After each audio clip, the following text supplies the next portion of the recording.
Hello, everyone, and welcome to another. Actually, maybe the first. This is the first episode of 2024. Nat, let The me know. second episode. Is it? Last episode of January. I'll take your word for it. You wanna open it? Yeah. Welcome everybody to Twitch Tuesday, now on Wednesday, now back on Tuesday, now also on YouTube and still on Twitch. My name is Nat, that is Dylan, and we got Smithy in the chat. Danny's not here. I don't think he knows we're there live, but he might drop by. How are you doing, Dylan? Loaded question, Nat. Wow. Yeah, it's been quite a few weeks for you. I know that. Yeah, man. It's not been cash money. That's for sure. Mm-hmm. Because I'm sure I'll passively just mention it because it's just chat with the boys. But for chat, mostly Smithy.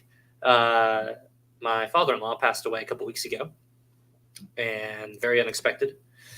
So that's been a bit of a roller coaster. I'm also playing the Marvel Snap game. It's brought to you by Marvel Snap.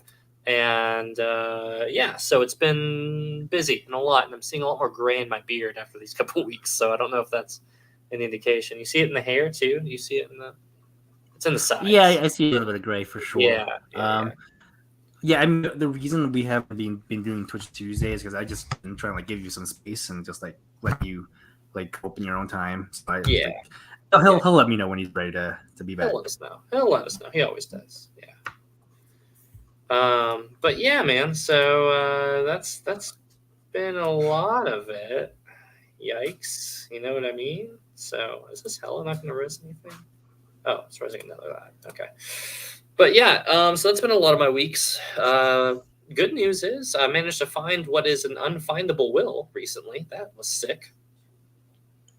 So, what do you mean by that? An unfindable will? So my father-in-law, who had everything kind of in place, right? So he had all the life insurance stuff and all of that jazz. There was scattered around his desk because he had one desk in this little small house that he owned. And that's kind of where all the papers were, right? Now, there's a shit ton of papers. I'm talking 30, 40-something years of bills, medical records, and all the whole jazz stuffed into this desk. So it was like... And for those who don't know, and I would imagine a lot of people don't, my father-in-law is blind. So there was a bunch of random Braille stuff and shit that was all mixed in, and that was like a whole lot to get through. So anyways, we found, the girls, that would be my wife and her sister, had found the life insurance stuff and like a lot of these other like pretty important after-death papers, but no will. So that was kind of like a big yikes moment. So we weren't sure. My wife was like, well, I don't know. We guess maybe one of the attorneys who worked with him here in town, because he worked in a little small town in Kentucky, and that's where he lived, and he lived there for decades. And she was like, if we called around, we could call around and see if there was any like attorney that worked with them. And if they do, then we could say, hey, he's passed away. Do we have a copy? Can we get that? Yada, yada, yada. So obviously I didn't want Hannah doing any more than she needed to, because obviously she had a lot going on with the passing of her dad. So I called 15 different local attorneys, most of which were largely unhelpful. They didn't have it. A couple local ones had people who I talked to who knew me because I grew up. I went to high school in Grayson County, which is where he passed away and where all that stuff was going on. So that's all going on. Like the 14th or 15th person I call is somebody who was at the funeral a couple days prior. And she said, hey, I remember you. You were Don's son-in-law. And I'm like, right. And she was like, yeah. And she's like, no. And she worked for an attorney that I called. She was like, yeah, sorry. I don't have his, we don't have his will here, but she was like, did you try checking with this person, this person, this person? I'm like, I tried checking with everybody. So then she was like, okay, cool. Have you checked in? Thinking about it, there was an attorney that he was good buddies with that passed away about 10 years ago. And she was like, I wonder if he checked in with, or if he worked with her or worked with him. And then I was like, I have no idea. She was like, well, he's deceased, but his wife is still alive, keeps up with all that stuff. So why don't I give you her number and you can give her a call and then see if this deceased 10-year-old, or deceased for 10 years lawyer worked with Don and had his will. Gives me his number, gives me her number. I call her up. Her name's Sharon. Delightful.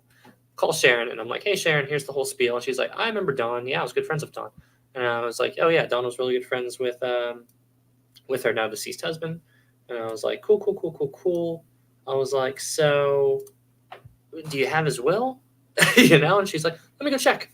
She goes into these like files from like back when her husband was still alive. Sure enough, the will's in there. I would have never found this will if this random person wasn't like, hey, homie, why don't we check with this one person? Because it's not like they have a 10-year or like now 10 years deceased lawyer listed, right? Yeah. He wasn't listed. We had to go dig up his wife, and pun intended on that wording, to like find it. So like, I just don't think we would have ever found it if I just wasn't cutting up with this one person as I do, and they just happen to sit there and say, hell yeah, yeah, we got the will. So got the will. Yeah, well, that's great. Yeah, nothing too exciting. Everything goes to the daughters. Pretty standard stuff. But yeah, that was a ride. That was like a whole day. Anyways, No, so yeah, I mean, yeah, sorry, you go go. ahead. No, you go. No, you Okay. go. You go. Okay, fine. So anyway, that's how I've been. Um, Yeah. yeah. So yeah, I mean, that's not a great few weeks for you, but we're here to cheer you up. We're here to like distract you from all the doom and gloom. So yeah. let's have fun for the next hour and a half, and we'll see if we can distract you. Yeah, that's the idea. Here, let me stay humble today. Pride comes before the fall, after the fall. So we'll just go. Let's fix that. It's just Dylan today. We're not drafting. Oh, I was about to change mine to Nat, their former champion. We can change it here in a little bit. We'll talk about the games here in a little bit because this is an exciting game year for us. Oh, it's super exciting. You already got 3 games out. They're all above 87, which It's is like I'm on an insane ridiculous. run right now, actually. You know what? I'm not even mad about one of the games because one of your games is Tekken 8, and I've been playing Tekken 8 all weekend. And Have you really? Man, what a good time! Yeah, I love Tekken. Big Tekken fan. That's really funny. No, Tekken is like the one fighting game I don't particularly love. I mean, I don't know. If you ask me between that and Smash, you can play Cloud. You don't love Smash? I don't love Smash. I've never played Smash with a human being. I have it on my Switch, but I didn't have a Switch for the longest time, so I just like have just playing by myself. Smash. For a Danny long says the boys, featuring every boy in C2A and Danny girl herself sneaking in, that sneaky little snake. Mhm. You guys saw that. Yeah, Smithy. Danny is here now. Yeah, but no, Tekken is one of those fighting games I just like. I played it, but I never played it seriously. Like I never got into it. Like that's kind of how I feel about Tekken. Tekken's one of those because fighting games are funny. Fighting games are one of these genre games that you can play and you can kind of be like, I kind of like it, but I don't really like. I'm not going to play it all the time, right? Yeah, I get that. I'm the same way with like Mortal Kombat. Like I like Mortal Kombat. I'll pick it up, but I don't spend as much time as I do with other games. So for me, the most time I've spent with a fighting game is, well, technically it's UFC 2 or whatever. Because I used to do was I would put on a Schmodown episode and just played randoms online while I watched Schmodown. So that's like probably my most logged in hours in a fighting game. It was not even a fighting game; it's like a sports game.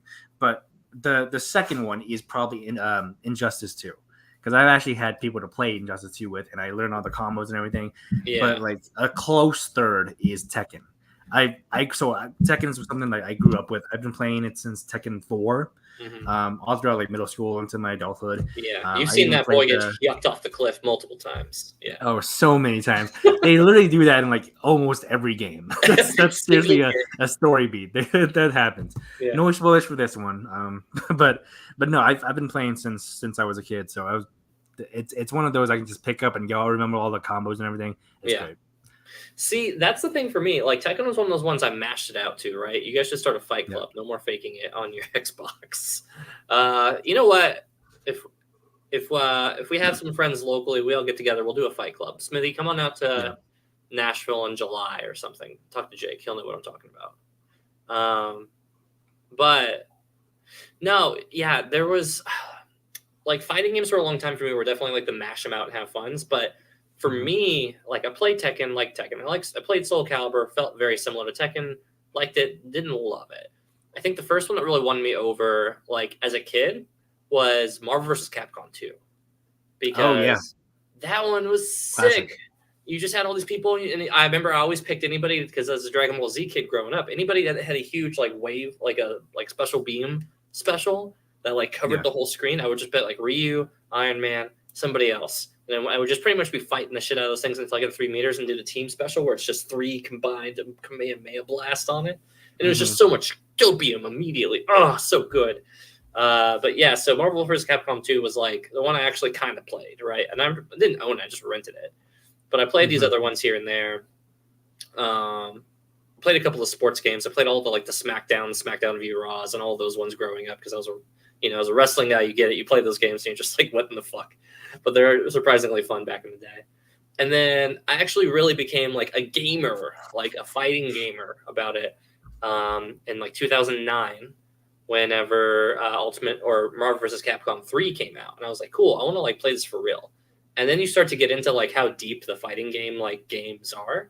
Because if you're just playing it and you're just playing a story mode or something like that, you're kind of just skimming the surface, right? Like when you start learning combos and like rules of fighting games and things like that, when you start kind of getting into like the mechanics of everything for reals, you're kind of like, holy shit, these are deep games. Like these are, I'm gonna like, I don't know, maybe I'm tooting my own horn a little bit as somebody who plays this genre, but I think it's like top one or top two most deep mechanically like game genres, period. Right? Like I would think it's the deepest. Like, so I think the fighting games are the easiest to learn, but the hardest to master. Because I mean, like that's how I got started in video games. That's when I fell in love with video games, was fighting games. Like you go to the old arcades and play Marvel vs. Capcom, and it's. I was in Aladdin's palaces at Fred Meyer's and shit like that, like playing those games all the time. Like, yeah, and that's how I am with like most fighting games, where I just play the story. I learn the bread and butter combos, but I don't get like deep into it, except with the Injustice 2 and Tekken. Like those are my two where I actively try to learn the combos and try to be as good as I can. Right. That's so funny that you're on that end of the spectrum, though, because it's literally like that is maybe the spectrum, right? Like objectively, the spectrum is like Street Fighter is probably here. It's probably like the staple, like 1v1 style, very, I say grounded fighting game, but it's just like less 3D, there's less of like a gimmick or things like that. Like Tekken, I'm not gonna say it's gimmicky. It's like 3D, so it lets you move around. It's just more, right? So you have like Street Fighter here, and then it's probably like the Mortal Kombat's and Injustice is right around here. Tekken's probably a little bit deeper in because you have like all that mobility to work around with. And then you started to get into like anime fighter games, right? And then like Marvel vs. Capcom is like right here past the middle. I don't know what's the middle, but it's just past it because it's just on that wacky level now. Like it's grounded to like wacky fighting games. And then every other anime fighting game is just over here. Like it's just a dumpster. And Dragon Ball Fighters. Yes, I love this spectrum of the fighting things. But then I don't like all the rest of the grounded ones. I mean, they're okay. Like, I don't love them. I just kind of like them. And then it's Street Fighter. I'm a huge Street Fighter fan now after 5, right? So I think it's funny that I'm like, I just dance all around your preferences. And it's funny because I'm the opposite, where Street Fighter for me is what Tekken is to you. Where I'll play it and I like it, but I never like got deep into it. I've never like put more than I would say like 15 hours into a Street Fighter game, unless you count like Marvel vs. Capcom. But Tekken, I'll spend days just like straight Tekken. Like I even played just reading the move list on Tekken though. The move list goes on for like it's pretty extensive, But with the new Tekken, it's great because it's like really good at like helping you be good. Like there's this mode where it like teaches you the combos and it's like, hey, instead of doing this, why don't you do this? Why don't you try this combo? And it's like it makes it as more easier than ever to like get good at the game. That's super cool. I knew that Tekken had like it was loaded with like accessibility features. Like it's very, I love this current gen of fighting games like Street Fighter 6, Tekken, and I think Mortal Kombat has already dropped. And I don't know so much about Mortal Kombat, but I know with Tekken and Street Fighter both that they were very huge on like how can we teach people how to play, because we got a lot of mashers coming in playing this game and then kind of only playing it for a little bit and piecing out. We want them to be playing for like the long haul. So Street Fighter had a whole bunch of, like, if you go in a training room, if you go into combo guides and stuff like that, very, very deep and thorough with it. And I know Tekken was the same way. Tekken is huge on its features. Tekken maybe even has more stuff than Street Fighter in some places, because I know they have like that sick jukebox of like their whole their whole soundtrack history of like all the games. They have a couple other really extra fun stuff. Street Fighter 6 has some it's super extensive, and it actually makes it a lot easier for like newcomers to get into it, because it like shows you like the major story beats of each game back to Tekken 1. So like even if you're a new fan, it's like super. Did you see the Brian Cox video of that one? No, Brian Cox, the actor from Succession. Yes, the Succession. Oh my god, hold on, let me pull this up real quick. You're telling me Logan Roy knows about Tekken, brother? Oh my god, let me tell you. Let me tell you. Hold on. Tekken 8 story. Oh wait, no, I think I saw this in passing, but I didn't watch it. I think you maybe saw this in passing. Yeah. So Tekken had a 5-minute thing. I'm gonna play the audio. I don't care if it flags us. Whatever. Here we go. Here's a video. This will entertain people who want to know about the Tekken story.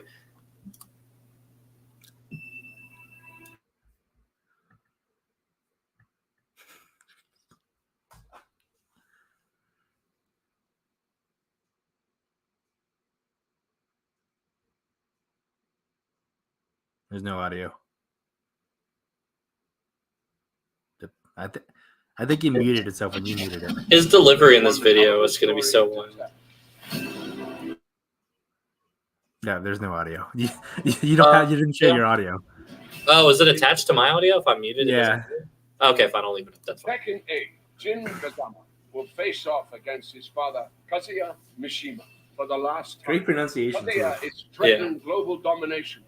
And since Jin is the only other person who possesses the devil gene as well, brother, you lost a bet. May be the only chance the world has. He's telling me about Tekken, brother. But how did we even get to this point? Tell him, Brian. What the hell is a devil gene? And why do these fathers and sons keep throwing each other off cliffs? It happens every single game. Every single game. It revolves around these three men: Heihachi Mishima, his son Kazuya Mishima, and his son Jin Kazama. When Kazuya was just 5 years old, his father, Heihachi, feared the boy possessed the devil gene, which is passed down through generations to the bearer's children. It allows the host to transform into a winged... about like 10 minutes late to this. I know. And power. So, Heihachi did what any loving father would do. Threw Kazuya off this cliff to see... Dude, I love this. It's so good. And survive he did. Kazuya would spend the next 21 years training to become a deadly fighter. The hatred he harbored for his father fueling his motivations. Ultimately, Kazuya would defeat Heihachi. Love this show's classic game footage. Iron First tournament champion. And then, in a moment of poetic justice, would throw his father off. Years later, we find Kazuya has turned even more sinister than his father was. But it brings us to the one woman who saw the potential good in Kazuya. Animal rights activist Jun Kazama.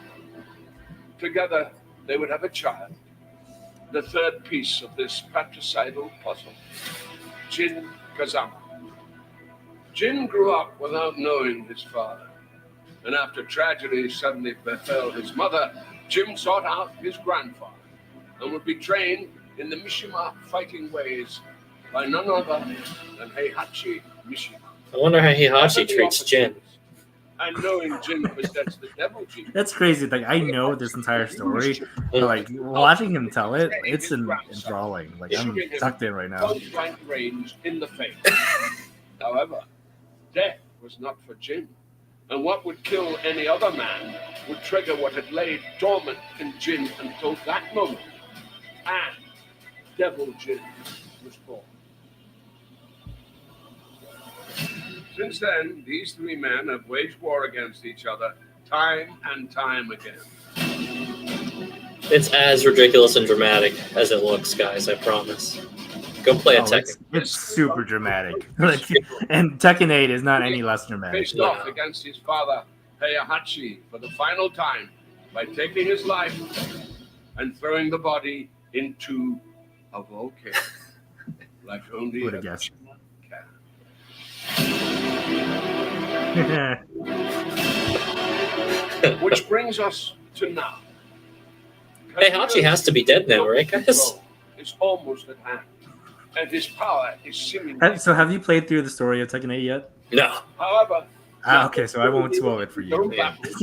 Jin has resurfaced. You just look at the roster, and you'll see what I'm getting at. To become not just the newest champion of the King of Iron Fist tournament, but possibly the savior of all mankind too. All right, anyway, we got that far in, but I love that it makes it look like Avengers by the tail end of this whole part right here. I mean, it basically is It Avengers. basically is Tekken Avengers at that point. Yeah. So, all right, I probably won't get around to playing the story mode on Tekken for a good while. So Okay. Nat, hit me with spoilers. Tekken is a story I don't mind to spoil because it's like spoiling a Fast and Furious movie for me. You know? Yeah, that's very fair. They're very comparable, but the story in this one is actually like really good. So Heihachi is still dead. He does not appear at all in Tekken 8. He's not a playable character. He'll be a DLC character, 100%. He's 100% going to be a DLC character. Yeah. But his daughter is his long lost daughter that we knew nothing about, who is a newcomer to the game. Her name is Reina. Yeah. Oh God. Okay. Yeah. She's Heihachi's daughter, but she's Jin's age, kind of. So yeah. Heihachi actually has like a lot of kids. You have to keep her sexy, right? Like. Right.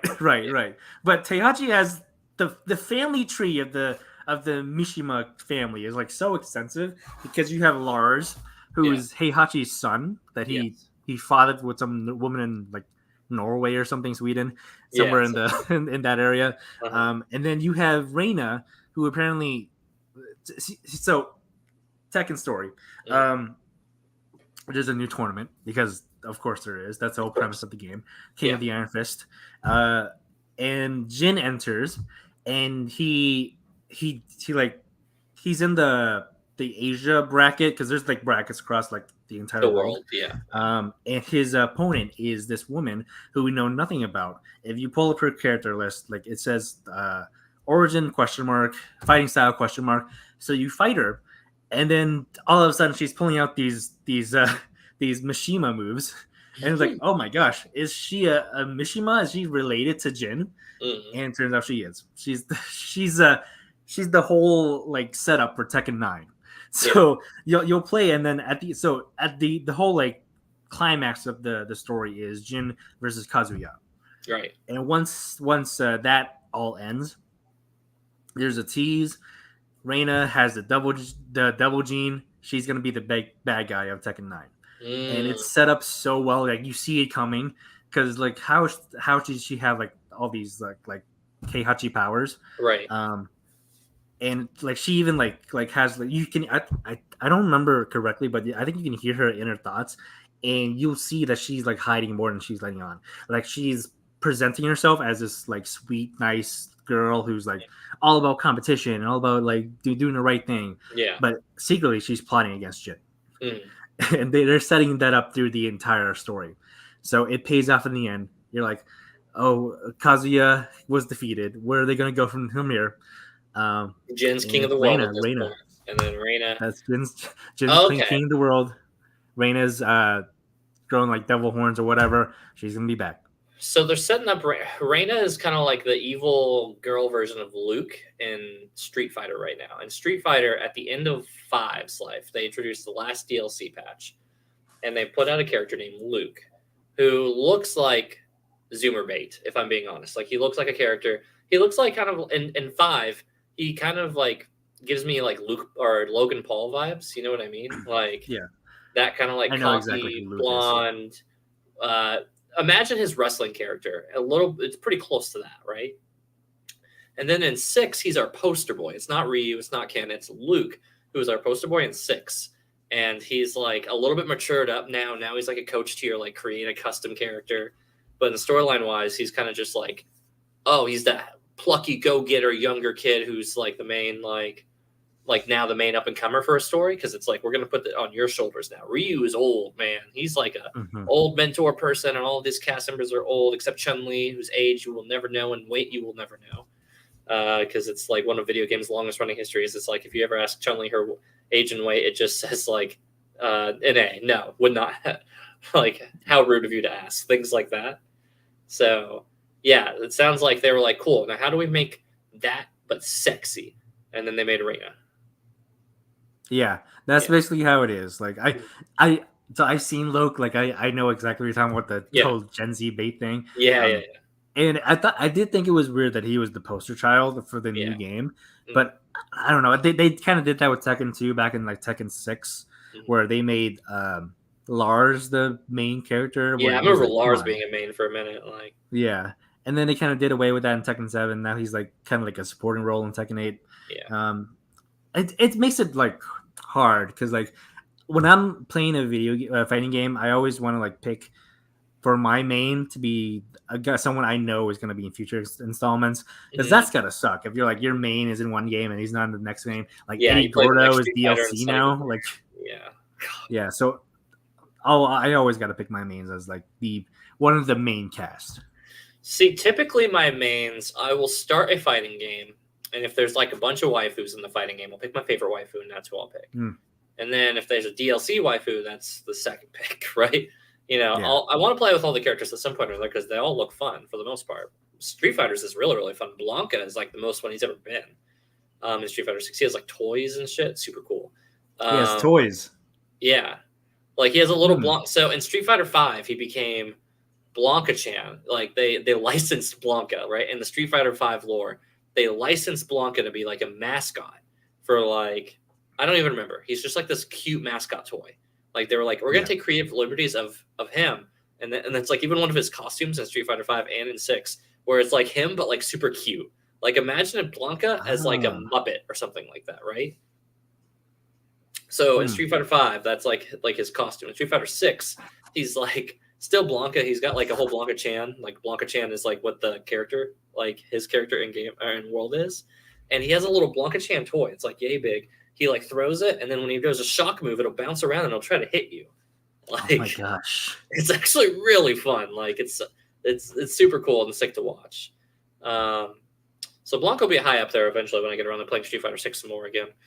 But so I'm a big Jerry fan. You know, for people who like feet and kind of scary girls. I only like one of those. I won't tell you which. But. Yeah, Jerry was definitely like, she's like a long time main. Like she's a very popular character. So I was like, yeah, Jerry's cool. Yeah. And then they released Manon, who was a new character, who's this big, tall, beautiful French woman who is a grappler, and I fucking love grapplers. So I was like, I'm maining her. And that was the first character I mained in 6. And I'm like, cool. And then they released Aki. And Aki is like, she's not just scary, she's evil. Like she will kill you. And she's like the sexy girl version of this new character they made in 5 named Fong. Fong is like this super Chinese-y poison guy. If you don't know that, you know. But then they were like, how do we take that character who's super annoying and make it sexy and waifu-y? And then they made Aki. And I'll go ahead and pull up what Aki looks like. Fong and Aki looks like, just for perspectives. But you go ahead and banter for a second with me there. Yeah, I mean, like for example, with Street Fighter, like my main has always been Ken. And I was like, everyone mains Ryu. I want to be Ken. I want to be a little different. So that's my main. But I had said that there's usually like safe bets who's going to be in the next game. I say that, and Heihachi is one of the main guys in the entire franchise. Almost he's not in this game, so that's gotta suck for all the Heihachi mains. No, but my main in Tekken has been and always will be Warang, Taekwondo specialist. That's a good pick. I don't hate that. Okay, hold on. There's a good picture. All right. Yeah, pull it up. So I'll go ahead and pull up Fong first. I'm just going to pull up a picture of Fong. Where we at? So here's for those wondering what Fong looks like. Fong, Fang. You see him? I don't know. It's just kind of this. You're gonna have to scroll in and zoom here. I'm not gonna scroll. I don't give a shit. This is his appearance. He's like a tall, very like shady looking Chinese martial artist kind of style man, right? Looks okay. Kind of mid. He talks like this. Ooh, it's very like eccentric and wild. Yeah, very very over the top. And then you got Aki, and then they're like, cool. How do we make that character, but like a waifu? And frankly, I love this movement. I love making the movements of taking okay characters and making them waifu characters. So Aki, oh my gosh. What to do with mother contractions? Oh, Fong is her master, so she's a poison, torturous person. So is Fong a bad guy? Yeah, Fong's a bad guy, and Aki's extra bad. Oh, I did not know that. Like, oh, Asian person, he must be good. Yeah. No, this is just like some gameplay stuff with her or whatever. Not that you guys need to see this, but you get the character and you see why you're like, oh, I get why you play this character. But yeah, she's like got this like snake vibe. She kind of reminds you a little bit of Orochimaru from Naruto. Yeah, she reminds you of someone else too. I can't put my finger on it. But like, this is gonna drive me crazy. The way she moves and everything, like she reminds me of someone.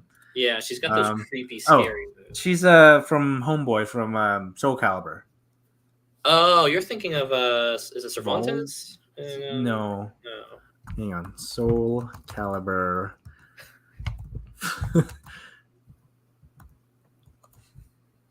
I think it's Voldo. That's who I'm thinking of. Oh, yeah. One of those weird movement characters that like are a little spooky, if you will. That's what my niece would say. She's 5. She'd be like, she's a little spooky. She's a little spooky. Okay. Yeah, she's a little. Danny says, "I thought you were talking about Virtual Fighter. I got them mixed up."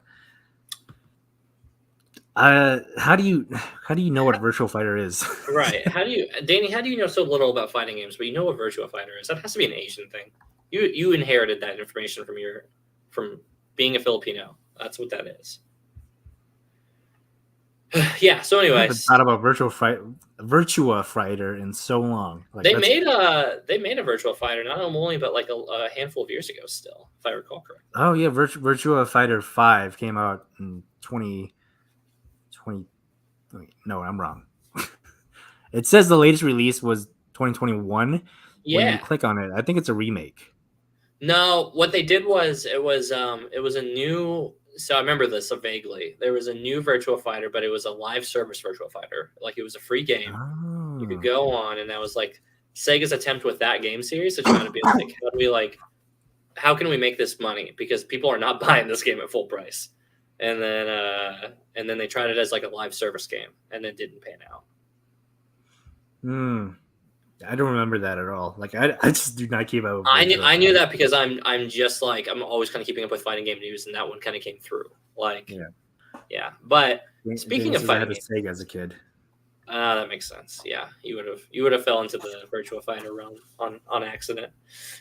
Speaking of games, I wanna pull up Fantasy League just for a second.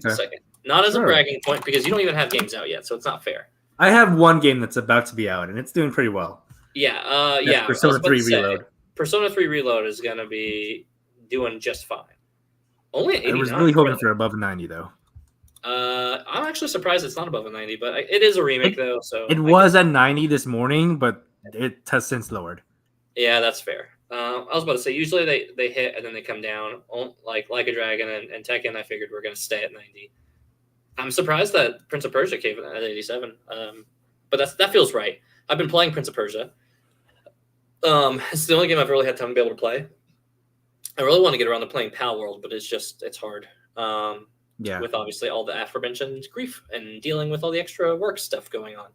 But you got stuff going on. Yeah. So in my free time, I've been trying to play Prince of Persia, and every bit worth of that 87. That game is super good. That is a great Metroidvania game.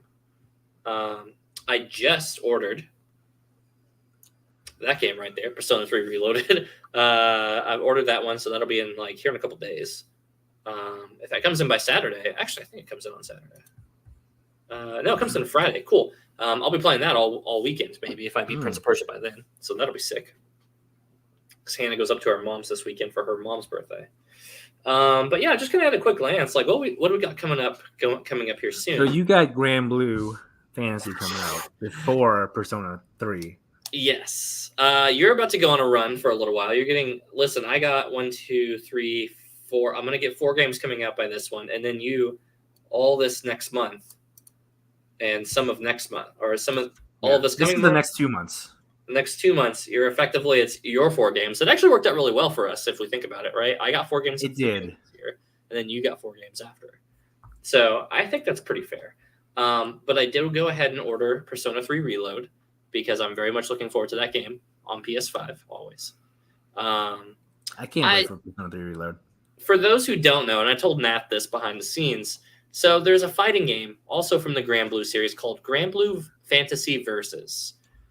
Now, Fantasy Versus Rising, which is the follow-up game to Grand Blue Fantasy Versus, supposed to be coming out here fairly soon, getting a lot of really good review and attention. So Dylan, in all of his spare time, was like, let's go draft that Grand Blue fantasy game, right? So also in the Grand Blue series is Grand Blue Fantasy Rising, which is more of a, like, the best way to describe it is kind of like a Monster Hunter style, like, story-driven action role, like RPG game, right? Very different from a fighter game. And I accidentally drafted that one instead of the fighting game one, because the names were so similar, and I frankly wasn't paying too much attention. And the game got locked in, so now this is my pick for the month. So hopefully that game does really, really well. It looks pretty okay, actually. And I talked with Matt about that behind the scenes. That actually has some really cool stuff. I don't think you could pick up Grand Blue Fantasy Versus. I could not. I went to go look, and I saw that it wasn't even an available pick. And I just because it came out last year. It came out December.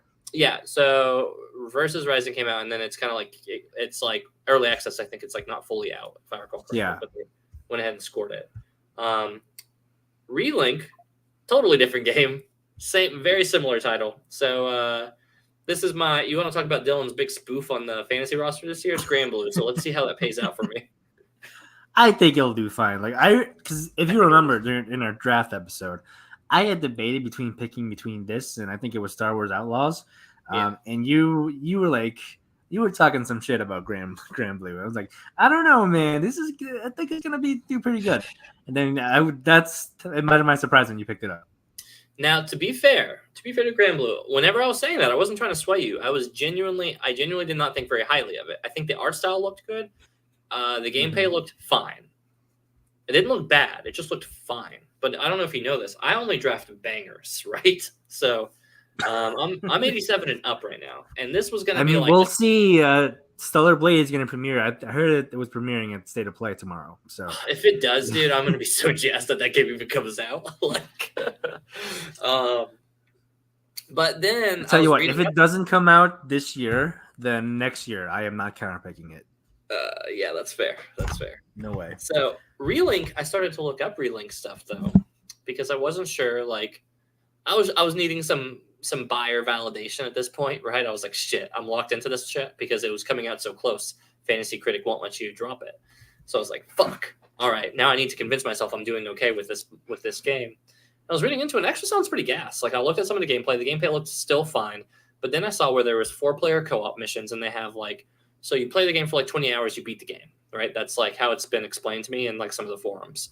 And then for like the next 40 to 60 hours, you just have like these missions with like huge epic boss fights that are harder than like the main story bosses, and you can play that 4-player co-op with friends. And frankly, I just think that's sick. Like, I'm like, cool. There's really not enough like simple like, hey Nat, let's go fight this boss. We'll just do like a little raid battle, and it's like me, you, and 2 randoms, and we just go do like a raid boss, and it's like, that's fun. I like that shit. That's like, you can just hop in and do it. You don't have to do like this whole 7-day raid like WoW stuff, and that's fun in its own right. But this is like raid lights. And I'm like, okay, that actually might put the game over quite a bit because that's a really cool aspect of it. Yeah. I think it's going to do fine for you. I think it's going to be a good value late pick. That being said, Reload's going to kick its ass. Rebirth's going to kick probably every game's roster on this ass. Number 1 pick, baby. Unicorn Overlord looks like it probably goes toe to toe with Relink. It probably does a little better. I don't know, man. I think it's gonna do well. So, Unicorn Overlord was made by the same people who made 13 Sentinels, which is the random game I decided to play. Yeah, and it was like this game is pretty good. Like I'm liking this. Hang on, let me see how well 13 Sentinels did on Open Critic. Yeah, I feel like it did really well. Because here's the thing, I think Unicorn. After looking at Unicorn Overlord's gameplay stuff, because I remember the last episode we had, I had no idea what this game was. After looking at it, I'm like, the game looks really good, actually. But yeah, right. It suffers from not being marketed. I had no idea this was a fucking game. I was like, and yeah, its previous the only reason I knew about it was because of 13 Sentinels, which, by the way, did score an 86 on Open Critic, so that's pretty solid. Okay. That's pretty good. And obviously the previous game is made, and another game I've not heard about. So, the worst thing that Unicorn Overlord can say is that it doesn't have a lot of eyeballs on the franchise. That's about it. Yeah. Dragon's Dogma 2, on the other hand, has a shit ton of eyeballs, and the more I look at it, the more I keep hoping it's actually going to be a 10 out of 10 game, because I love Dragon's Dogma 1. And I keep watching footage, but then we keep getting articles, and I keep meaning to link them to you, and I just don't have the energy to. Where it was I know what articles you're talking about. The Dragon Dogma 2 locked in at 30 FPS. Dragon's Dogma stamina bar still there, and then everybody's kind of like, "Listen, Dragon's Dogma 1 was fun, but the stamina bar outside of battle was a pretty big slog. You're doing a lot of running. There's not a lot of teleporting. That shit can get exhausting, right?" And then I was watching some of the gameplay, and I really wanted the Dragon's Dogma to be sped up a little bit. I wanted you to be able to just feel like you're moving a little bit smoother and you're getting around. And then I watched some of the gameplay, and I love Dragon's Dogma 1 still, in spite of all of it. But it has some chonky movement. You feel like a tank in that game. And then I watched Dragon Dogma footage, and now I don't know if you've been keeping up with Dragon's Dogma footage that much. I have heard conflicting things that have made me question my choice to draft Dragon's Dogma 2. Let me show you your. I am aware. Hold on, let me show you some gameplay footage. All right. Let me go ahead and mute this because IGN seems like the kind of people who would flag our channel. 100%. Yeah, so IGN. Here, let's just get to some gameplay footage. So they talk about a lot of the goods in here. You got a warrior. This is like their movement. And they talk about some of the mechanics, and it sounds like a little bit more promising. But first of all, it looks okay. Like it looks okay. Let's start there. That shot in particular looks Yeah. pretty rough. Looks kind of rough. This griffin looks sick. Some of the spells and stuff look sick. You can fly as a mage. That's super cool, right? Like there's some stuff here. But just look at perfect. This is exactly what I'm talking about. Look at something like the movement. The movement's fine when you're thinking like that's when I'm moving like in town. But then it's like now imagine you're running huge Skyrim-sized maps, and that's as fast as you're moving, right? And there's not a lot of like this game is a game that wants you to be on foot. You know what I mean? Yeah. It doesn't have a bunch of checkpoints. It's taken that Elden Ring style. We're not going to have a bunch of assisted map stuff or anything like that. We're very bare bones because we want you to be in the world paying attention. And I appreciate those moves. Some people really don't. I appreciate that move. Elden Ring gave us a fucking mount within the first like 10 minutes of the game because it's like you're going to be on foot a lot, right? Also, Elden Ring's at 60 frames a second, but that's not a point. So, we get into the gamer arguments, 30 frames versus 60 frames a second, blah, blah, blah, blah. Let's just look at some of the action, right? I was like, I want there to be a little bit bigger movement here. This action, Nat, it's a little chunky, buddy. It is a little chunky, yes. It's chunky. If we had a do-over, I don't think I would have picked Dragon's Dogma 2. Bro, I still think in spite of all this, it's still going to do really good because what I'm not saying in this video is that they cover a lot of really cool parts. And the warrior in specific, the way they have it done is that you attack, but if you time your attack right, it makes the attack go faster, which is neat. Like, because you'll go attack, time it right, attack again. This is what I think they're talking about here in this IGN video. And that's like pretty cool. Like, I like that. Again, this is Capcom that makes this game or publishes the game. So like having it a little bit fighter gamey is like pretty sick. But God, I hope this game is good because this is one of the games of the year that I'm genuinely really interested in playing. I want this game to be really good. Let me start by saying I know it's on your roster. I want this game to be good because I'm excited about it. But I want every game to be good. I just hope my games are better. Yeah, that's fair. Some of the problems with this, like this is the fastest I've seen this warrior move, and that's clearly because he's like in like a special ability mode right now. Yeah. Otherwise, sometimes you get knocked down and you're just like down forever. You know, like I think they're gonna show it. Yeah, this thing's gonna like drop kick him or something like that. Oh, he's gonna try to drop. Yeah, he's gonna try to drop down, do a head smash, which is cool that they allow you to do that. May not be in this video. And another video where it's showing that same footage, that gorilla thing that he's fighting fucking drop kicks him into the ground, and you're just like knocked on the ground, and you have to like, you know, in WWE, whenever you take a really hard bump and they make it drags out you getting up, like, you know, it's that. That doesn't feel great in a video game though. I want to get back up and get back to the action. You know what I mean? Like, yeah. So, in spite of all that, I think this game's going to still do pretty good. But I don't think it's going to be like 90 plus. So that's what I was hoping for, was 90 plus. But yeah, I knew you were thinking 90 plus with this one. Like lower to mid 80s is what I feel for this game. I was going to feel okay picking this one because I know that's going to still be hitting like, I think minimum it's going to be hitting low to mid 80s still. Yeah. But with the potential to be up to like high 80s pretty safely. Yeah, this is what they're saying. The transportation stuff in the game is not bad. Yeah, so the only class that looks like it's really smoothing is this fucking rogue. And that's 95% of the reason why I want to play this class is because it just makes you feel like you're actually moving in this game. Like it feels like it has a good pace to it. You know? That looks sick. That looks really fun. But then if I show you the warrior footage again, hold on. Oh, this guy's just dead. If I show you the warrior footage again, chonk. Fucking chonk. Swing. Chonk move. You know, like look how slow it is in comparison. So that's just a little thought. That's a little of the months to come. I'm not gonna show off any rebirth footage. They're gonna show some more of that tomorrow, I'm sure. They for sure are, even though the game is about to come out in a couple weeks. Yeah. But so I also want to talk about Indiana Jones and the Great Circle, because I was so paranoid that you were gonna pick this game, because I saw like week one. You just, by the way, I think we should expand the roster of like free agency games a little bit, because like, you just like blew your load and it was like 4 games. Like we only got like 4 games. That's crazy. Yeah. You just like fill out your roster, and then when the trailer for Indiana Jones dropped, I was like, oh shit, I know Dylan's going to make a play for this game. I got to go grab it. I'm going to put in $2 because he might go $1. I was like, no, wait a second. He probably knows I'm going to drop $2. So I gotta put up my bid to make it higher. So I was like, I'm going to do 5. No, 6. I'm going to go 10. That's as high as I'm going to go. And then I let it set for the entire day. And then I came back. I was like, oh shit. Dylan's the type of guy who's going to drop his load on this one game. I would drop $20 for one game, easy. I dropped $26 for Indiana Jones, and you didn't even bid on it. I was like, oh, fuck. It was so good, dude. Harold, for the record, says, God made the universe in 6 days. On the 7th day, she made Final Fantasy 7. This is correct. That is precisely what happened, and it's the only version of the Bible that I believe in. If we look at the league history, which shows all the things that we've been doing, we drafted all these once. And then by the time we were looking at sneaking in bids, I put in Plucky Squire for 3.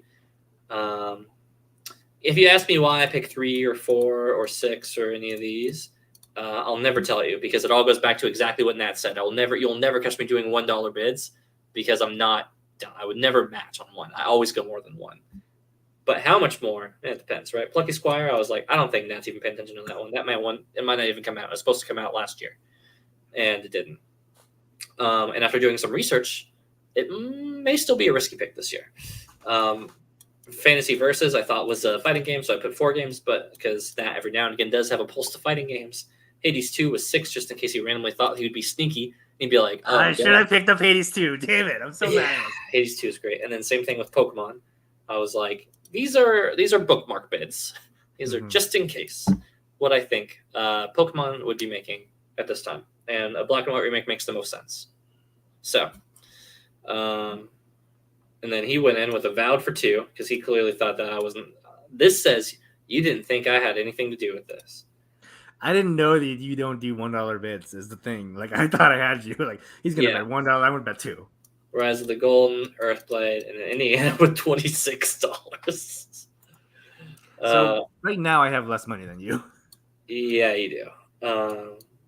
We will eventually like fucking Wolverine's coming out this year. It's definitely you could get it. Oh yeah, no, that's not. But like, say they do, you're gonna you can beat me for the easy. A game of that caliber is going to be I'm just going to outbid you. I will put $81 on this game because I don't care because I think that 95% of this roster is so. Okay, maybe not 90, but a good 75% of this roster is solidly good. And then like these last 4 little picks, I'm like, if these all drop, I mean, this will definitely drop. It comes out in a couple days. Plucky Squire, I think, will do really good. Hades, I think, will blow everything out of the water, except for maybe if it comes out. If it comes out. And then Black and White would also do very well because the Pokemon games always do really well, and the remakes, and especially remakes of that one in specific, I think will do very, very well. Mm-hmm. But all the rest of these, I drafted thinking that not a one of them were going to fall under 80. Like, I genuinely felt that strong in my conviction. I was like, Wukong, no. Tekken, no. Won't drop under 80. Won't drop under 80. Rise of Ronin, risky bid, new franchise, but from a studio that has been doing pretty good. Typically, I think shows up really well.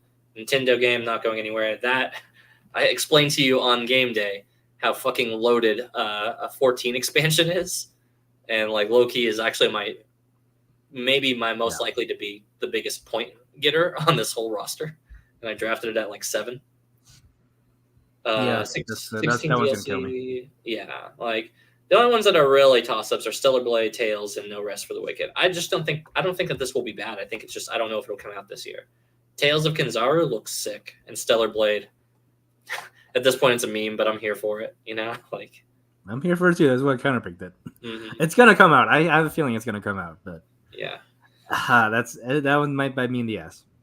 But there's no good options. Your entire draft roster was really good. Listen, I do my research, man. You know I do. Every year I come up and I'm like, I haven't been doing much. And then I'm lying and I'm always researching to insane degrees about all of these games. I had all these games queued up and ready. And then at least half of these games I was ready to roll in or roll out. So if you go to my roster, though, I feel pretty good about my games, too. It's like, yeah, okay. So Rebirth is going to be game of the year. Yeah, game of the year.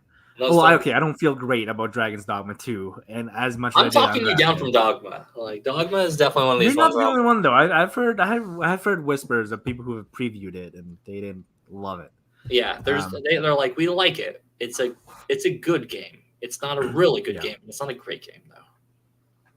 Yeah. So this is the number 2 pick. This is why I had it very high on my draft pick, but then I was like, no, this will do better. No, this will do better. This will do better. And then it just kept slowly creeping down, and you're like, number 2, Dragon's Dogma 2. And I'm like, okay.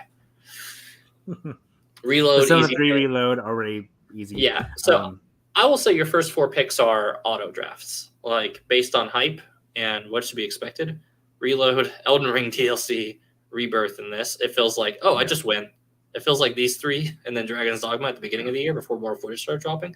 Here's like, I just win. These 4 just are like hundreds.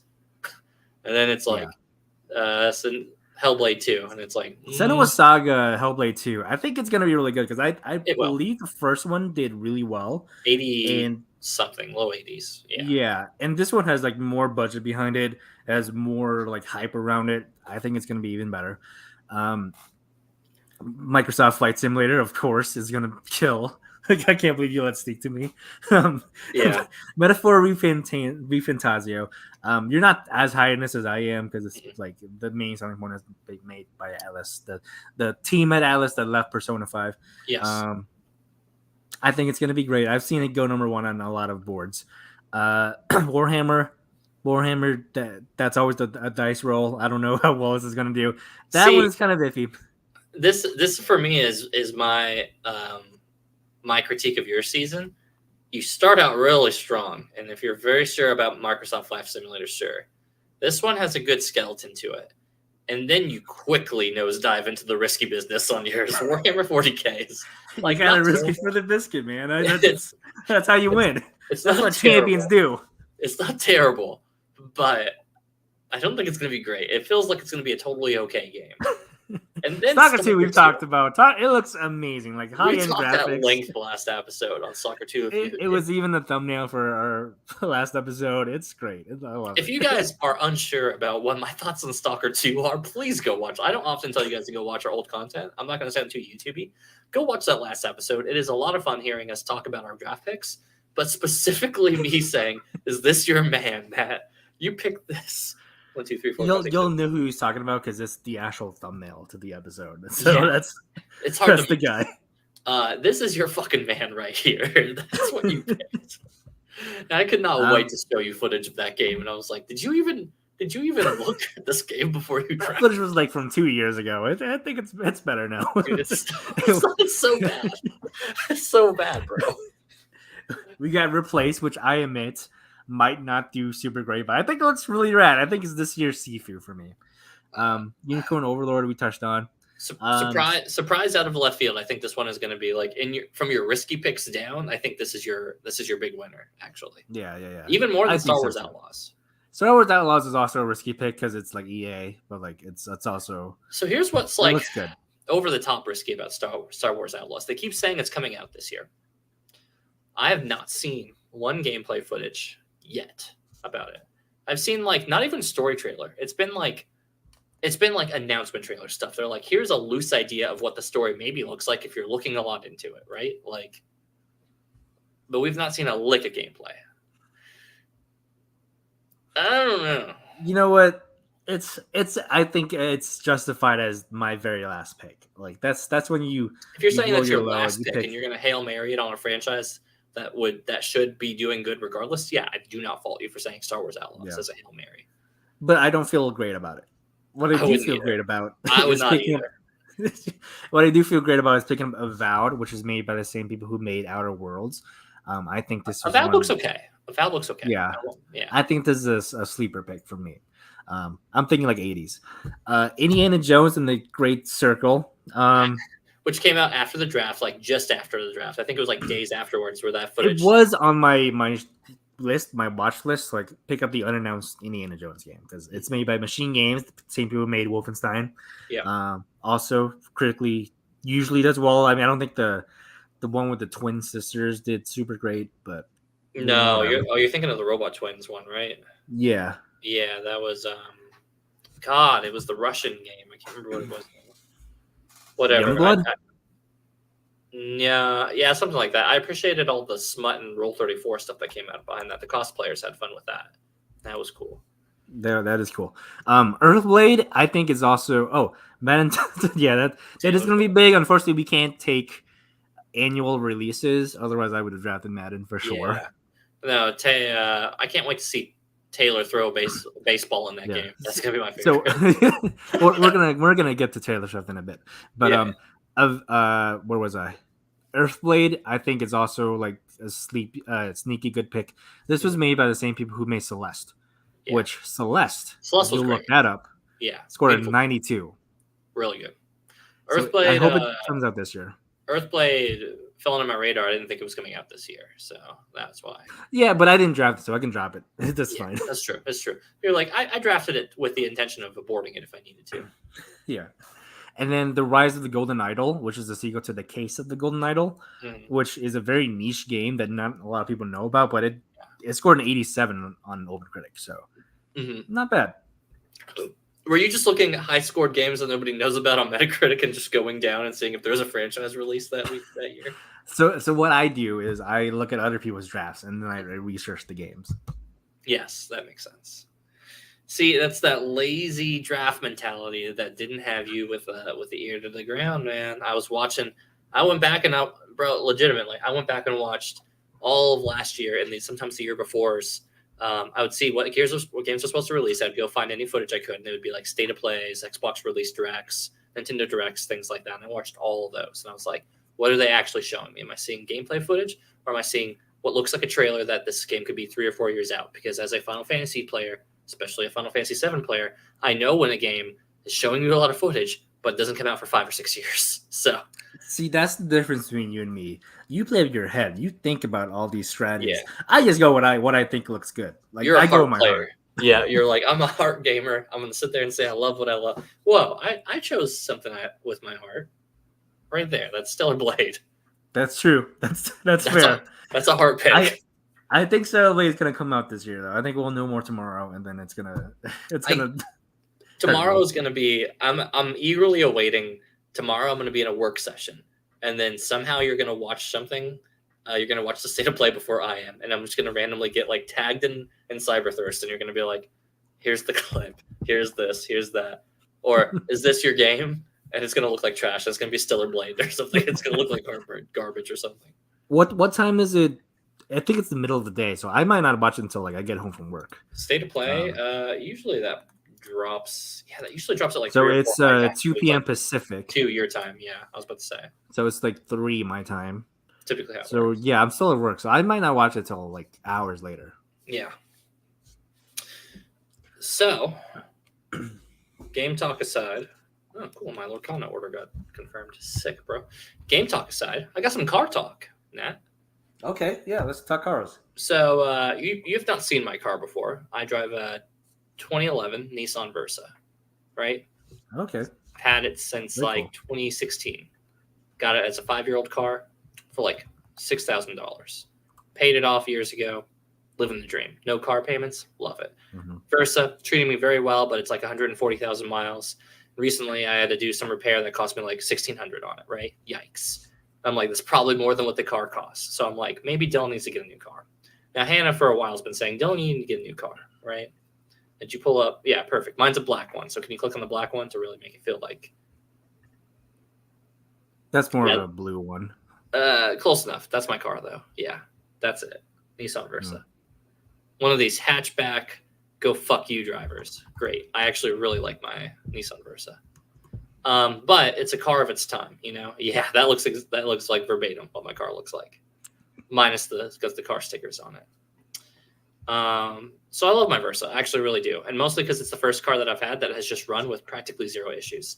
This like $1,600 is the most I've had to put into it the entire time I've owned it, right? For like 6-something years. And I've driven nothing but junkers. I'm sure you get that in that. So like a car that you just takes care of itself, the fucking dream. Yeah.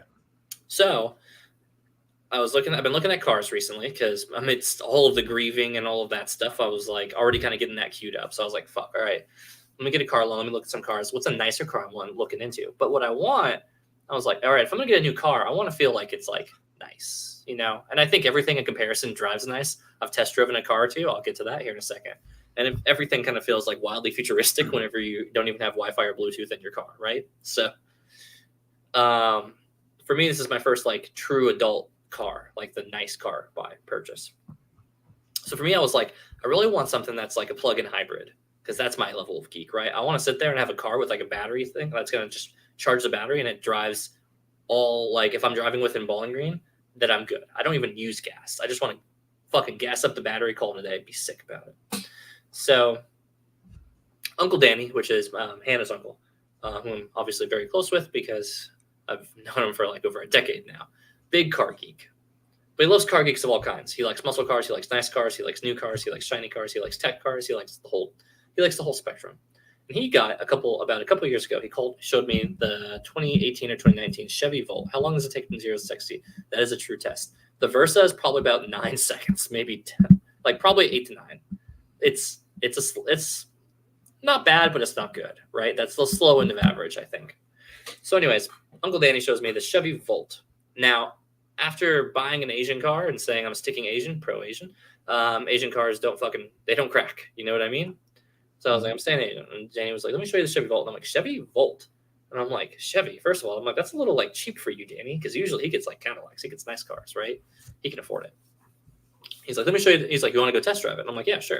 And I'm like, he's like, yeah, it's a battery car. And he's like, it's mostly battery. It's hybrid, but you charge the battery and it's got like a really great like battery range. So I'm like, all right, let's show off, King. So we go in the car and they live out in the country. So we've gone on this long back road. And he's like, yeah, let me just go on this long stretch real quick. And we're on this long stretch, like a good, like, couple miles straight. And he's just like, let me just pull him in the stretch real quick. You don't hear the car at all in battery mode, dead quiet. Now, this for anybody who runs like hybrids or anything like that, this is probably not news to you at all. But for me, like my Versa was quiet in comparison, but it's still like you hear it. I get into this Volt. Yeah. I don't hear a fucking thing. I'm like, when are you turning the car on? He's like, it's already on, Dylan. And I was just like, oh shoot, it's gonna be cold. And I'm like, a little bit. I mean, because it was like winter. And he's like, let me heat the seats up, which again is just a feature in cars. But he's like, let me get the seats on. I'm like, ooh, that warmed up quick. He's like, on battery. And I was like, yeah. And he's like, yeah, look. He shows me a little display. It's pretty neat. Like if you use features in the car, it uses the battery because, that's how that works. But it shows you like very intricate little data. And I'm a data geek. So I'm like, oh, that's really cool, actually. He's like, yeah, let's get on a straight stretch real quick. Gets on a straight stretch, driving really slow. He's a much older fellow, Gets on the stretch. He's like, yeah, check this out. Just fucking floors it. 0 to 60 on this battery in like, I don't know, 6 seconds. If that, right? It hits it fast. And that's probably being like undermining it. Go look it up. I don't know. But it hits 60 really quick. And he's like, yeah, check this out. And like my heart skips a beat. Like genuinely, I was like, shit, this thing's zooming. I'm like, this is a battery car, Danny? And he's like, yeah, right? So this guy knows. I'm not a Chevy guy at all by any stretch of the means. I'm not a Ford guy either. I'm not an American car guy. But he made me a believer of this Chevy Volt. Fun fact about Chevy Volts, not to be confused with Chevy Bolts, which are pure EV vehicles. Why Chevy named a car a Volt with a V and Bolt with a B is beyond fucking me. That's that American nonsense that we're always on, right? So anyways, Chevy Volt gets discontinued in 2019, right? Some people say maybe that's the reason you probably shouldn't get the car, but the car had its battery it's still blowing all the current battery plug-in hybrids out of the water. Most plug-in hybrids are anywhere from 20 to 25 miles. The Volts in 2018 and 2019 models was 41 miles you could go on a battery, full battery. That's nuts. That's almost double. The only thing catching up to that now is the current Prius Prime from Toyota, which is 38 to 39 miles. And it's still a little under where the Chevy Volts was 5 years ago. The Bolts always looked like a clown car. The Volt was much better. I agree. The Bolts did not look that great. The Volts actually looked really nice. So I wanted the Volt, couldn't find the Volt. Sad. But I had all these alternatives that have cars that were like the Volt, right? I wanted plug-in hybrids. I wanted that. I wanted something kind of nice. You know what I mean? So yeah. I ended up looking on CarMax. I've never used CarMax before. I usually have gone to a dealership that's just outside of Nashville. And they've always been pretty chill. But I looked at CarMax because it's the first time. Danny said, go check out CarMax. And I'm like, okay, sure, Danny. Why not? You're the car guy. I'll trust you. We go check out CarMax, look online, Chevy Volt, nothing, all a bunch of high mileage ones. I didn't want to, I don't want an 80,000 mile car already, especially non-American and it's a battery one. I don't know if this thing's going to explode tomorrow. So I look at the Honda Clarity, which had a really good battery range as well. It was close to 30s. It was doing exceptionally well for those models. It was 2021, 2022 or something. A couple years old, Honda, old reliable Honda. And I'm like, sure, right on, let's do it. I book it. I go to CarMax a week later because they ship it in. You have to pay money to ship it to the right dealership. I go to there, test drive it. Feels really smooth. Feels just quiet. Again, battery cars are super quiet vehicles. But it was smooth and it was kind of nice. I didn't love it, but I did like it. Anything felt better than a Versa nowadays. So I start to get it queued up. I go home. I recheck my notes on the Honda Clarity because I'm like, something feels off. You're making a big decision in life and you just have a gut feeling and you're just like, something's off. I'm in bed and I couldn't shake it, man. This was on last Saturday. And by Monday, I was supposed to bring the check in to pay for the car. I had it all queued up. I needed to come in, bring the check, call it a day. Saturday, I'm thinking about it. I'm Saturday night. It's 1 a.m. I need to know. I'm looking up notes on Honda Clarity. I look up reviews. Somebody mentions it's a hydrogen cell. Now, Nat, you may or may not know this. Uh-huh. With battery cars, certain batteries use certain types of technology. What Japan has been doing with their battery stuff has been trying this thing called hydrogen cells, which only can be recharged by hydrogen stations, of which there are 40 in the United States. 37 of those are in California. Do you know what the closest one to Kentucky is? Spoiler. Is it on just the same coast? It is on the same coast, actually. Okay.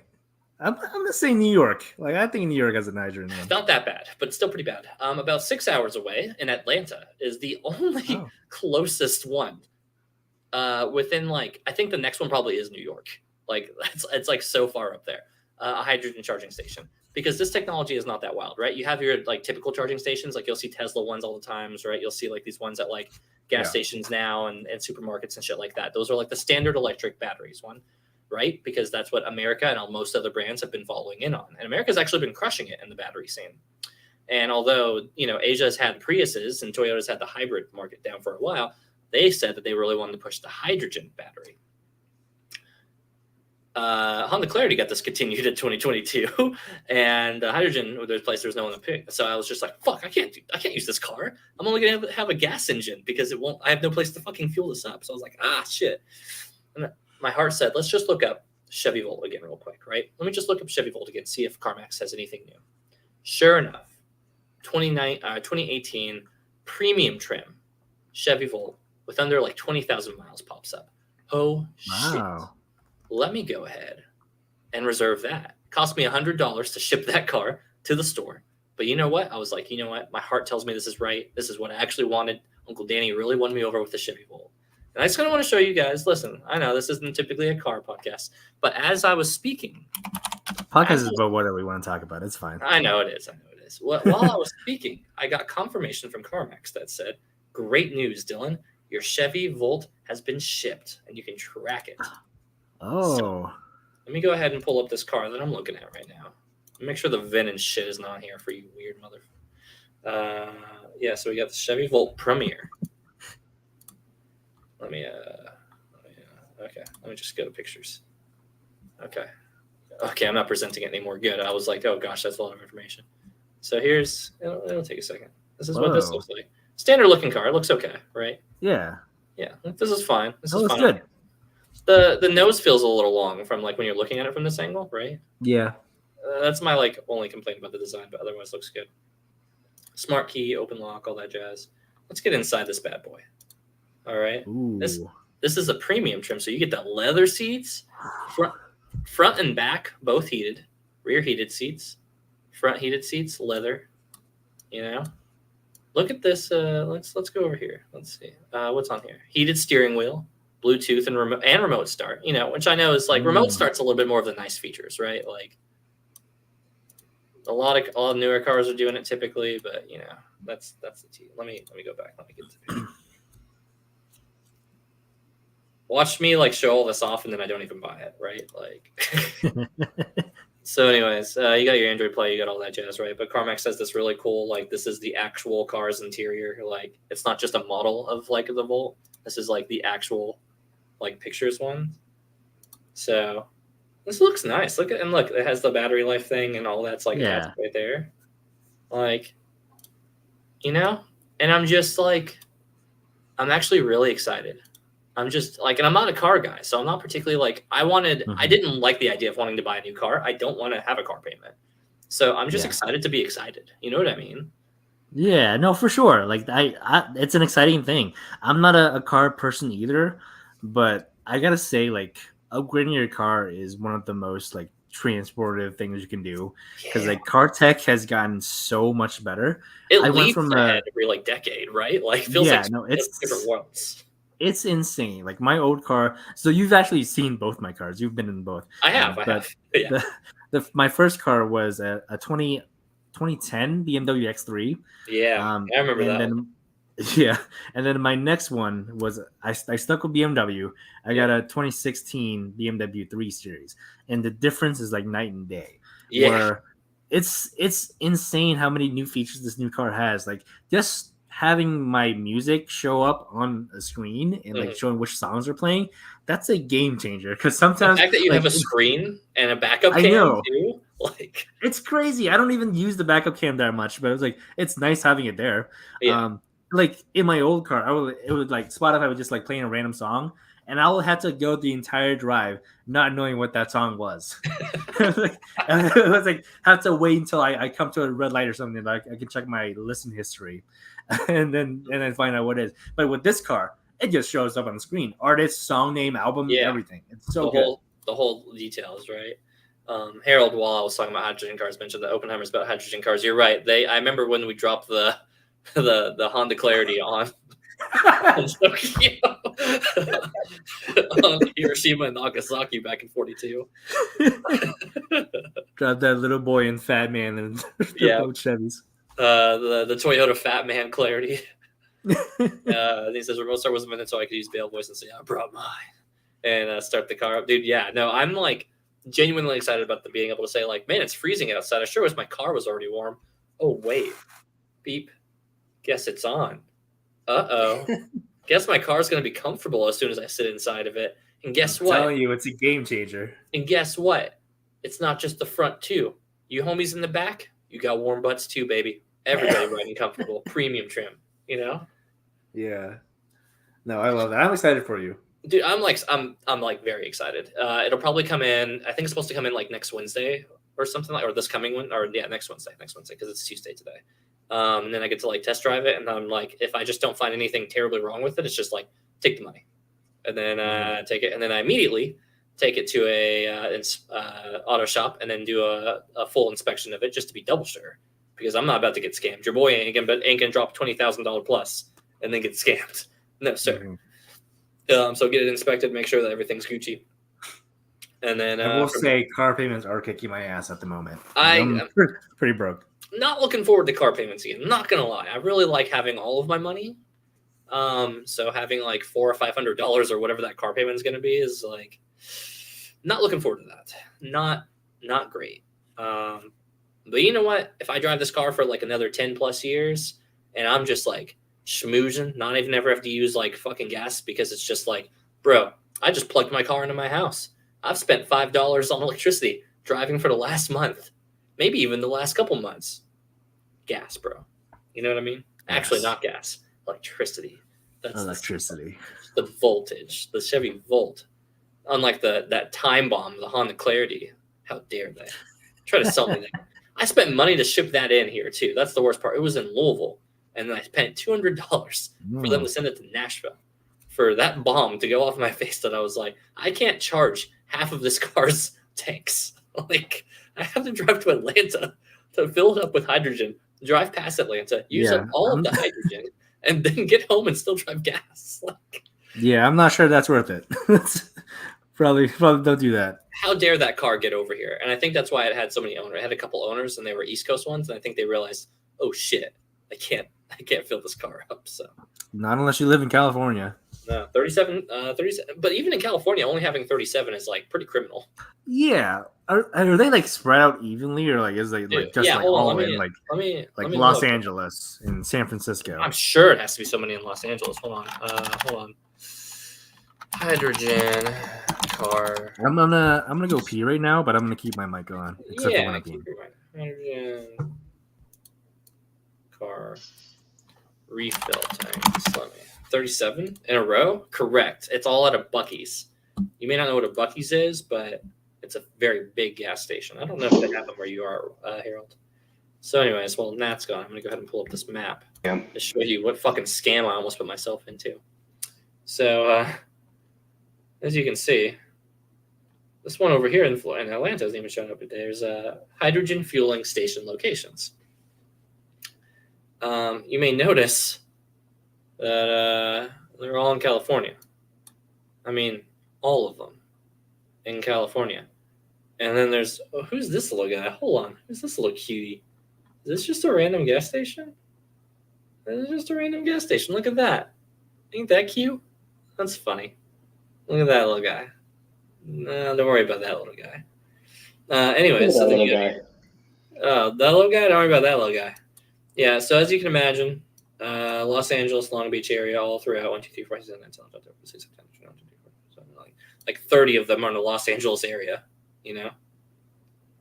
And then 30 out of like 20, 37. Yeah, 20 out of like 37, right? So then halfway up, you're on Highway 5, and halfway between San Francisco and Los Angeles, there's another one, and it's just this random little one. It's like not even. It's like kind of near Fresno, but not really. Like now, look at this map real quick. All right, look at this cluster. Yeah. That's San Francisco. That's Los Angeles. Here's a couple losers, and then this little guy. Who's this? Who's that little guy? Yeah, you know what? It's literally nothing. I don't know who lives here. It's a random shell, but they were like, you know what? We got you covered. All right. Wow. All right. And then San Jose and the San Francisco area. You know, this is where you get like these other 8 or 9. And then you got a couple in Sacramento. But if you lived in Chico, for the record, this is right near where Paradise, California was, which is where I was born and burned down, which may or may not be on the You were map. born in California? Yep. Born in California, baby. Paradise. Oh, shit. Did I know that? I thought you So should. I knew you grew up in like I grew up in Seattle. Washington. Yeah, I grew up around the Seattle area. I grew up right over here. But originally, my family is from the Chico area. There was a city there called Paradise, which right there. Boom. Paradise, California. And it burned down. There's a whole documentary on it called, I think, Paradise. What do you mean it burned down? Like the entire town Like, burned down? Yeah, like California burned up. Like the whole city. Oh, man. Paradise, like straight up just burned out for the most part. So it's like almost... Jesus. Don't quote me, but last I checked, it was like there was like nothing left, right? Like, so Chico is like the closest like mid-sized city, right? Chico is like, one of those like, oh, we show up this big on a map type cities. Chico time. So, anyways, that's where all the hydrogen is on the West Coast. Now, allegedly, one of the maps I was looking at had one in Atlanta, but now that I'm zooming in here, I don't even see a fucking dot on the East Coast. As a matter of fact, Nat, I don't see a one. Hold up.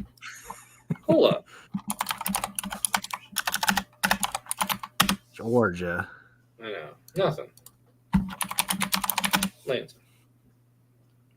Okay, there is. Yeah. It's South literally Carolina.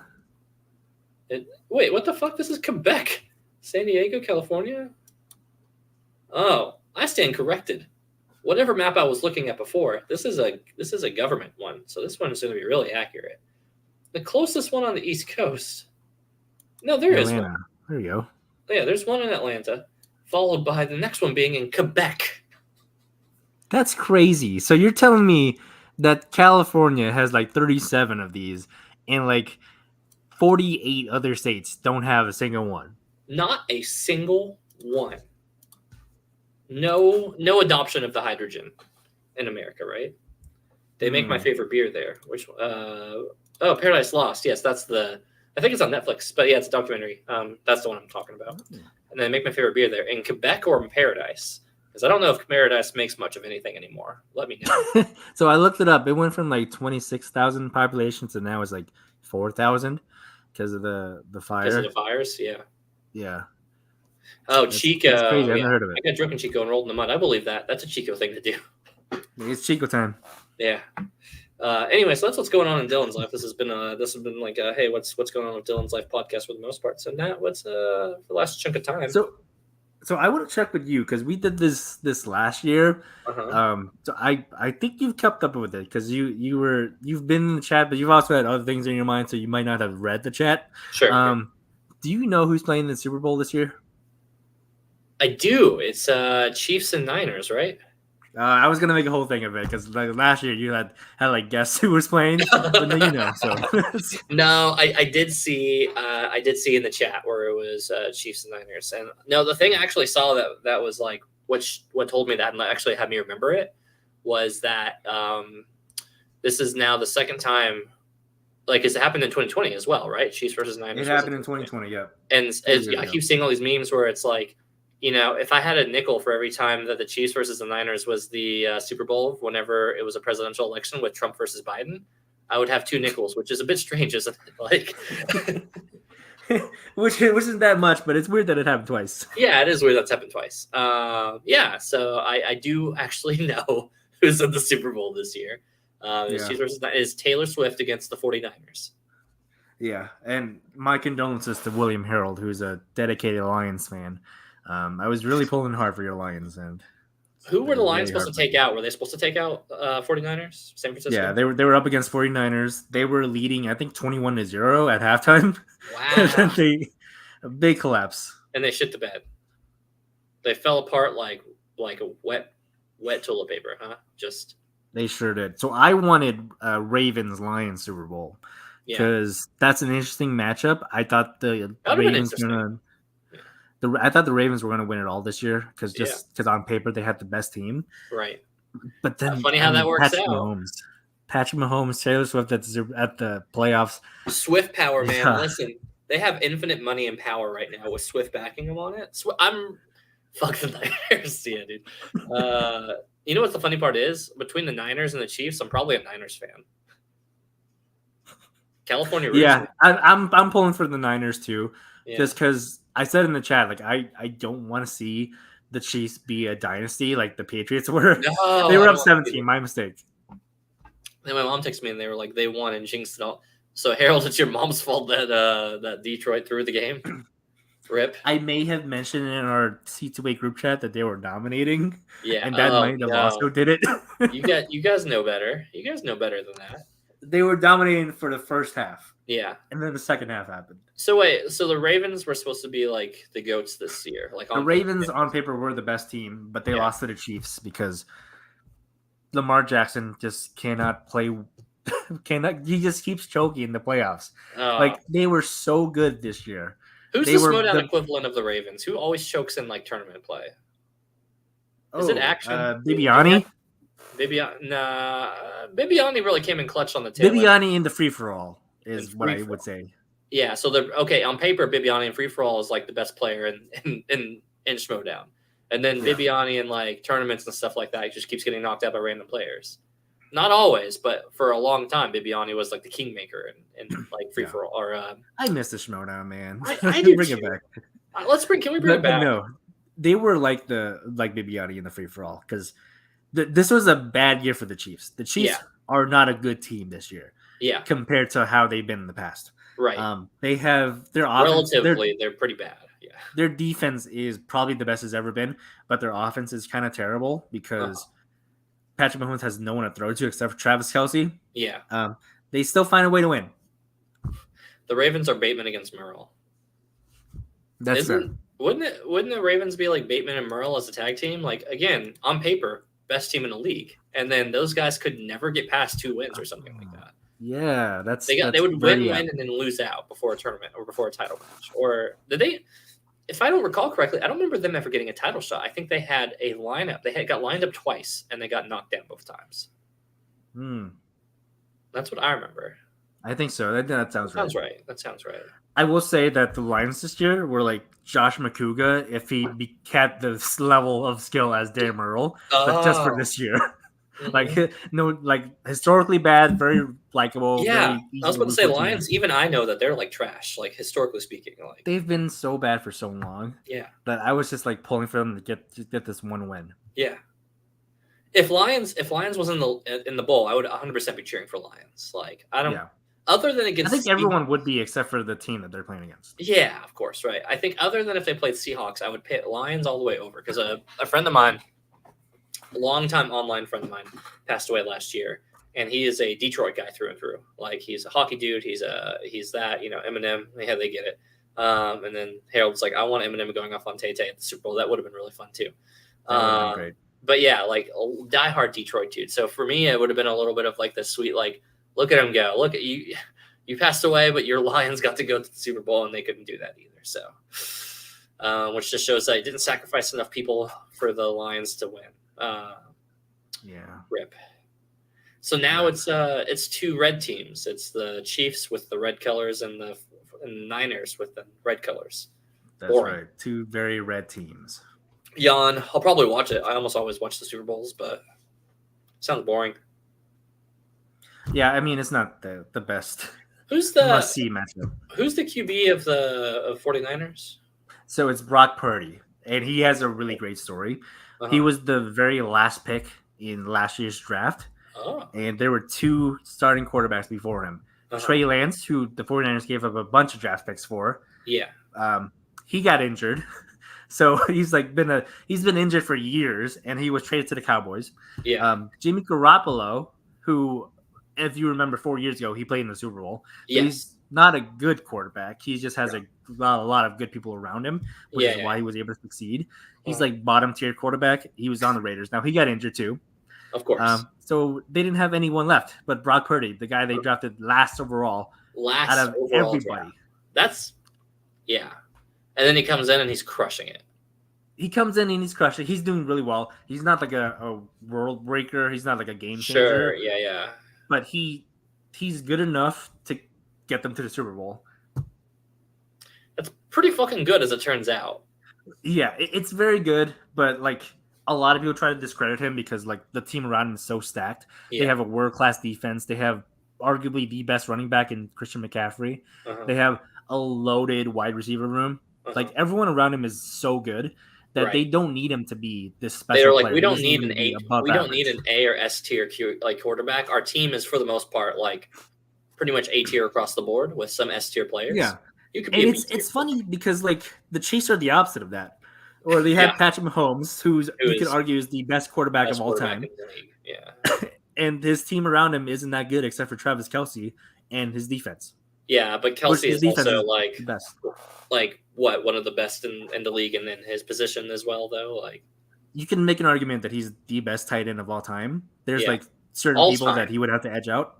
Yeah, like there's Gronkowski, there's Tony Gonzalez, but I mean he's up there. What was oh gosh, now I can't remember his name whenever you ask me. Played on the Seahawks and then went to the Raiders for a long time. He carried them in the Super Bowl. Marshawn Lynch. Lynch, thank you. So with Marshawn Lynch, what was his role again? Wasn't he He's a running back. Running back. So isn't that the same job as Kelce? No, Kelsey's a tight end. Tight end, okay. See, I don't know shit about the roles on football in that one. Just thought Jesse Swift. Yo, what's going on, Jesse? I don't know if that's a finger saying like, "Hey, what's up?" That's a finger. He just flipped us off. Finger say, "Fuck you." Okay, good for you. Hey, Jesse, how you doing, buddy? Fuck you too. Miss Jesse.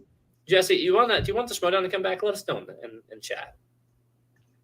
And then that's our show, everybody. Make sure to tune in next week. Oh, you know what we didn't get to talk about was the Oscar nominees. We'll talk about that next week. Yeah, we got time next week. We got time. I don't know. We'll figure it out. We'll figure it out. When is the Oscars again? Oscars is always like late February, March right? or something. Is it March? Yeah. Hold on. I think it's. Hold up. 2024 Oscars. March 10th. Yeah, okay, yeah, we got time. We can drag our feet. Thank God. We got time. Which is really funny because it's not going to be recent news at all. So are we talking about Baldur's Gate? Oh, hold up. We can talk about Baldur's Gate. Yeah. Let's talk about Baldur's Gate. No, yeah, Baldur's Gate's gas, bro. All right, but here's the only real question we got to ask about Baldur's Gate. Oscar nominees dubbed by C2I. Fact.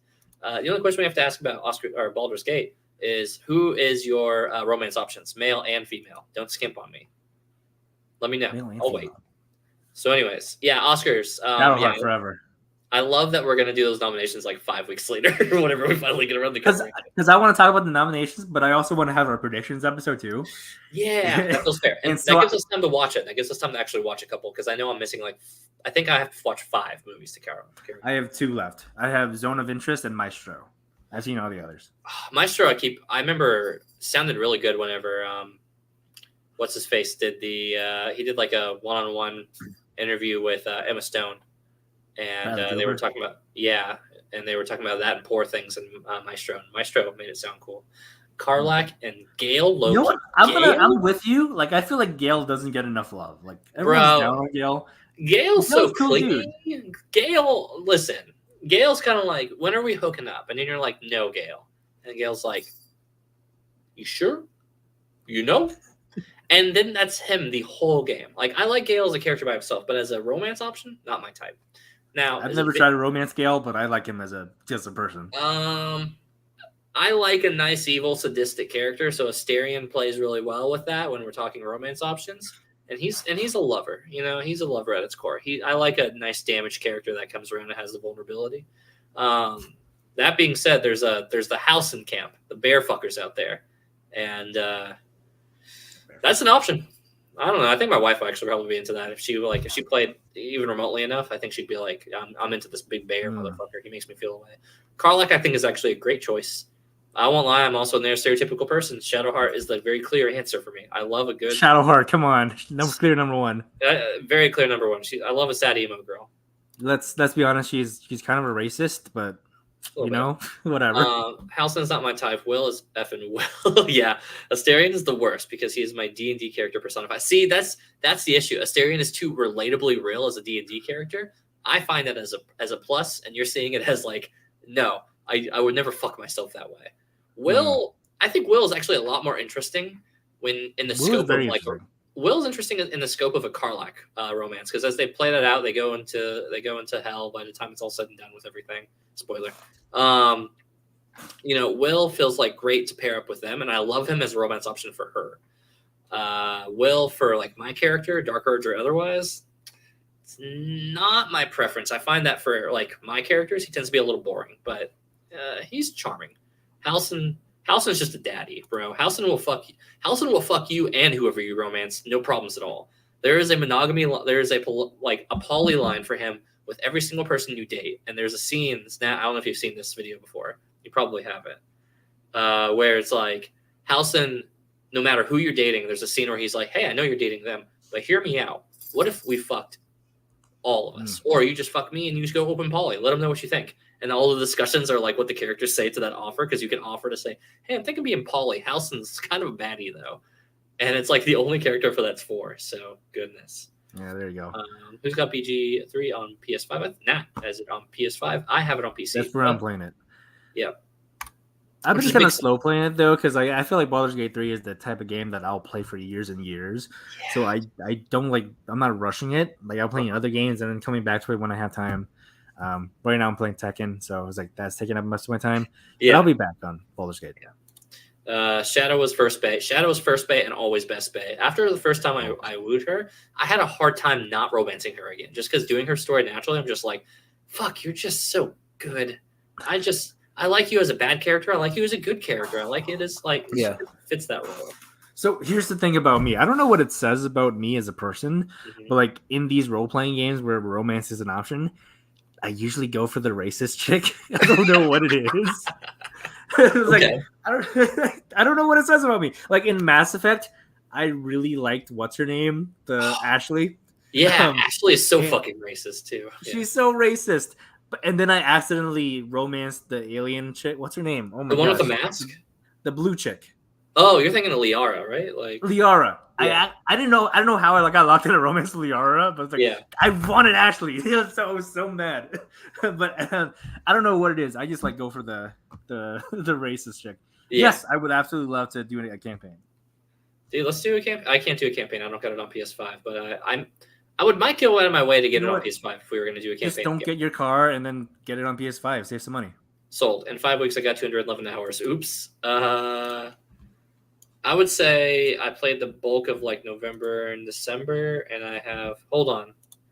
I think it was tail end of November I started really playing it, and then most of December. And well, look at that. That's 273 hours. Oopsies. But I love that game. I would play another campaign right now. That's how good that game is. But also, do you got your honor mode dice though, Jesse? The 211 hours. Surely you've got those gold dice, right? Yeah, Shadow's Arc is insanely good. It's just maybe because religious trauma feels so real life. It feels so not even fantasy that it's I think it just hits. It hits, man. Yeah. Hold on one second. Harold says Ash gets pissy if you try to romance both.